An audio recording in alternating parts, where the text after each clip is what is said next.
Yeah, it doesn't work with Palo Santo either. So why does it only work with clary sage? Because the molecular weight of the scleral is so different. Oh. You got a question? Yeah, just byproducts. I mean, you do a first distillation and you're going to have byproduct. What is typically done with byproduct? I mean, maybe it's going to vary from plant to plant, but do you, like, we sell the chips, there's the finer Sandalwood, and then there's the second, and then there's this, which you distill. So with this byproduct, another byproduct of all of the plants, do you sell them to, what happens? And like maybe it's a case by case basis, but generally, is it used for other things, but may not be used necessarily for a young living essential oil, but it is used for another. The question is, what do we do with the byproduct of distillation? And believe me, when we're distilling, and for all of those of you who've been to the winter harvest, and you've seen the mountain of chips that come out of the distillation, and what do we do with those? And for years, I've been doing different studies and looking at different ideas of what do we do with those chips. And so what we're doing right now in Fort Nelson excites me because I bought a pellet plant in Fort Nelson. That'll be installed this fall. And so everything that comes out of the distillation of the Fort Nelson factory is going into pellets, to make pellets. Now, just this year, our chips coming out of Highland, we finally got a contract with a pulp mill to take the chips. And so those chips are going to a pulp mill now to be cleaned and recycled for paper and paper products. So it's just been a lot of years trying to find, how to deal with it because nobody did. In Utah, the lavender, the clary sage, we call it straw. Byproduct of distillation is straw. That's easy because we put it into a compost pile and then we mix it with the manure from the animal park there at the farm and grind it up, and then every year it goes back on the field. And we put back every year over 300,000 tons of compost. And simply because, for those that don't know it, the distillery in Utah runs 11 and a half months out of the year now, never shuts down. Ecuador runs 11 and a half months out of the year. Generally, very consistent 6 days a week, once in a while 7 days, but 6 days a week in Ecuador.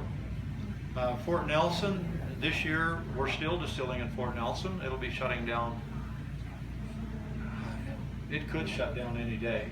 Last year we ran till the 15th of June at Fort Nelson, but last week, Chip, we were 82 degrees last week in Fort Nelson. Yeah.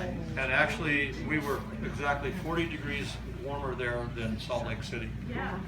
Yeah, it was amazing. And the temperatures are staying in the 70s, mid to high 70s right now in Fort Nelson. There'll be a day that'll drop down in the 60s, but our temperatures in Fort Nelson all this last winter were an average of 35 degrees warmer. Our coldest night in Fort Nelson this past season was 22 below one night. And when Chip was up there working with me last year, we were down to 45 below. And then it got cold after he left. So I think he knew it was coming, so he said, I'm headed home for Christmas. He was smarter than I was. But we got down to 55 below last year, which was more normal temperature for Fort Nelson. But our coldest was just one night at 21 below, 25 below, and then it stayed around 20. Yeah. Especially when you fly from Fort Nelson at 50 below to Ecuador at 88 above. That was an interesting experience. But all of those weather changes, affected. So last year we shut down the 15th of June, and it was really interesting because those that know Ben Howden here, his son Corey is managing the plant up in Ecuador, or in Fort Nelson. He's in Nepal right now on my project there. But he kept calling me and saying, Gary, the oil's not dropping off yet. I said, the oil's not dropping off. No, we're still getting good oil. And I said, don't worry about it, Corey. I says, it's because the ground temperature is still cold. He said, no, it can't be. He says, you know, we're farming. And I said, doesn't matter, the ground temperature is still below 52 degrees. And he said, oh, okay. I said, the moment the ground temperature hits 52 degrees, the oil is gone. He called me up on June the 15th. He says, Gary, the oil's gone. I said, did you check the ground temperature? He said, yeah, 52 degrees. And as soon as the ground temperature drops below 52 degrees in the fall, the oil starts back up again. I read that in the book, Yeah. Biography, which was a great book, by the way. And I read that with the spruce, the colder the temperature, Yeah. The more oil. the better the oil because Yeah. of the Antifreeze. Yeah, it is. It's a beautiful phenomenon. And that's why you've heard me say that when you work with the plants and you work with the dirt, and particularly in distillation, where it brings it together, you can't deny there's a God. You know, it's just so beautiful to watch that whole balance and the equilibrium in it, and how the plants self-regulate, and how they protect, and you know, it was all designed for that purpose. So it's beautiful. But this year, because of the warmer climate in Fort Nelson, I expect to get a call any day. We're shut down because the ground temperature's, you know, coming up. And look at what's happening in Fort Nelson or Fort McMurray with the horrible fires there. I mean, here's a country that should still be under 2 feet of ice. And it's the largest fire in all of North America today. Yeah, it's horrible, and the amount of people that's homeless, and it's devastating. So.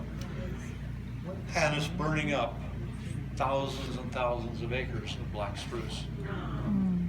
And when I learned about this 4 days ago, when it was, it really set me back. And I'll tell you why. Is because Fort McMurray was one of the sites that I chose to go build a distillery. And I chose to go there because of the amount of black spruce and the abundance of it, and feeling that it was a better location. And that's where I pushed. And yet the chairman of commerce in Fort McMurray would never respond to me. And even though I sent letters, they never responded. So I aborted. And Fort Nelson did respond to me and went there.